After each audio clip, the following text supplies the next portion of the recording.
Hey everyone, Mike Miller with the Herald Times, Jeremy Price, columnist, coming to you from the Hoosier Scoop national headquarters on the south side of Bloomington. This is not Assembly Hall. This What? is a busy night on the desk, I think, has brought us back to the office. Yes. Jeremy was helping out, being a team player, as it were. That and a surprisingly easy win for the Hoosiers tonight. Yeah, I thought this was actually going to be somewhat interesting. It was interesting the way it happened, but I thought it might be a little closer than what was it, 30, almost 20-some points, 20, I can't add up. Quick math, 33. 33 points, yes, that's exactly what I meant. Well, I guess the main story, really, to me, the only story was 3 days after just a complete embarrassment, one of the worst defensive performances I've seen in recent memory, sometime. Indiana comes back, bounces back with. It's a young season, but this was obviously their strongest defensive performance thus far. Really kind of came out and really, I guess maybe after that first media timeout is when they really started to press it. Yeah, and, actually, Moorhead had layups, I think, on their first 3 possessions. They did. And you're sitting there thinking, oh boy, here we go again. Mm-hmm. And suddenly the switch flipped. Yes, it did. Just a more aggressive, more sustained, just really, frankly, good quality, better defensive performance from this Indiana team. Kind of got a view of their ceiling, I think, to some degree tonight. Not sure this is ever going to be a very consistently good defensive team, but I think tonight we kind of saw that, yes, they do have the capacity to apply pressure, sustain it, force bad shots. They had 2 shot clock violations I forced in the first 10-15 minutes there. Right. It was just overall, you can qualify as improvement. This is not. It's a good Moorhead State team, I think. They're a quality team, but I really, coming off that Duke game, this qualifies as improvement. And that's really what Indiana need to do tonight is just show some semblance of improvement. They did. Yeah, I guess we'll see how good Moorhead State turns out to be. I mean, like you said, I thought they'd be better than they were. Mm-hmm. I thought they'd be more of a challenge than they were. But still, it answers the question, can this Indiana team play defense, play good defense? And it shows that they're capable of at least putting forth the effort and having the communication necessary, because a lot of what we saw against Duke was a lot of lapses, a lot of breakdowns, people not in the right position, not sure if they're in man, not sure if they're in zone, where they're supposed to be in those cases. We didn't really see any of that tonight. Mm-hmm. It was so much more sound tonight. People were in positions, people were switching and communicating on the switches. There wasn't confusion and 2 guys going with the ball and leaving a free runner somewhere else or vice versa. Just much more cohesive than what we saw on Wednesday night. And regardless of the level of the opponent, that's the important thing here. And now you've got this on tape. You've got proof. Look, you can play defense. This is what happens when you play defense. Yeah. And the results may not be quite at this level against higher caliber competition, but it can be effective enough for as good as this team is offensively, which we saw again tonight, scoring 92 points, to get the job done more often than not this year. I think it's so important for this team just to have something tangible, as you say, get something on film, just to kind of see for themselves that they are capable of doing this. And this is something that they can kind of reflect on. This is kind of a benchmark performance. And the quality of the opponent aside, just the fact that they were able to kind of get up on the ball, kind of pressure guys, and just stay with their man, frankly, was progress in and of itself. I'll tell you what, right now, I think that Robert Johnson might be this team's best, most effective player right now. I mean, he kind of set the tone early on with some of that defensive pressure, defensive wherewithal. And when you kind of look back at some of the games we've already seen so far, in 9 games in, Johnson's a kind of guy who's been building, who's been effective, he's been efficient.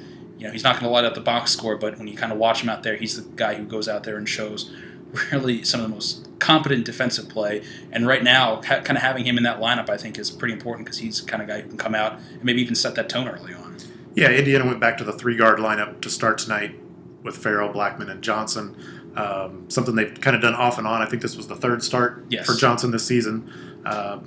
And it's something that really I don't see any reason why they don't stick with it at this point. Yeah. It's their most effective lineup. It gives them a lineup that's most interchangeable defensively, which is what they need right now, and it sort of allows them to establish something out of the gates. I think that's comfortable and puts them in a position where they've got more options off the bench right now with Bielefeld and Hartman coming off kind of at the 4 or 5 spots. I think just at this point that's what suits this team. And the other part of that is that for most of tonight, it was really just an 8-man rotation for Indiana. Yeah, it was a lot tighter. And I think that's also the ticket going forward. Is it's going to have to tighten up to that 8-man rotation. And I'm sure in an ideal world, maybe you mix in an OG Anunoby or Juwan Morgan down the line a little bit. But I think that's going to be more just foul trouble or whatever, 2 by 2, 3, 4 minutes here and there. I don't think it's anything sustained. But you're right. Robert Johnson has probably been the most consistent and shown the most ability to be a good defensive player. And what was encouraging tonight was that James Blackman seemed interested in actually playing some defense tonight. Yeah. Of course, we saw some of that against Alcorn State, and then there was Duke. So it's kind of like everything with this team. You don't want to get too carried away with the dismal performances, but you don't want to get too carried away with the good performances either, because whatever they do one game, it's bound to be something different the next. And the other thing is, we've had a few of these good defensive performances at Assembly Hall. Creighton was pretty good. Yeah. Tonight was pretty good.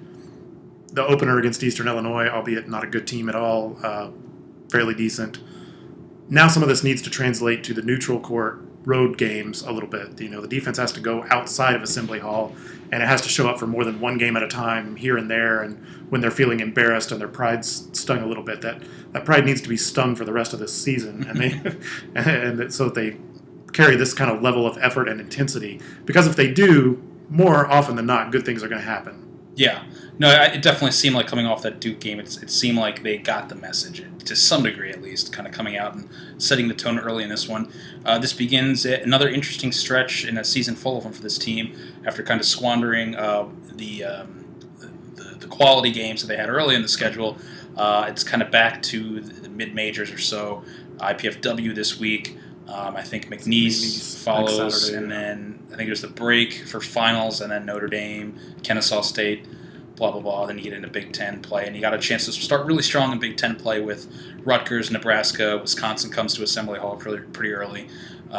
So this almost has the feeling of a chance for this team to kind of regroup and get back to maybe simplifying things, get back to what works, figuring out how they're going to tighten up the rotation a little bit, just kind of readjusting, retooling at this point in the season, because after that Notre Dame game, you're almost right back into Big Ten play, and from there you have a really good opportunity to start strong and kind of start fresh, which is kind of what this team needs, it seems like. Yeah, really good chance for this team to get on a roll and string together some wins. I mean, the big circle, check mark, whatever you want to put on it, that Notre Dame game is the game, the non-conference game of the season for Indiana, because it's the only chance to put anything significant on the resume prior to Big Ten play.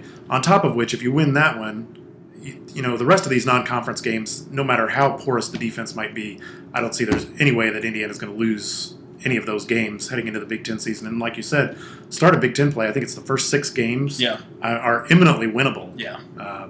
Wisconsin's probably the toughest, and we've seen that they've had their struggles this year, and they're coming to Assembly Hall. So all things being equal, I mean, Indiana could very easily wind up on a 10-game win streak or so here if they can get that Notre Dame game in the pocket. And if they can keep the defensive improvement moving on par with what started tonight in that process, then suddenly things are going to feel very different by the end of January. Yeah, no doubt about that. Anything else we didn't touch on? Kind of glanced over Bielefeld a little bit. Bielefeld was 5 for 5 in the field, really nice good tonight. Yeah.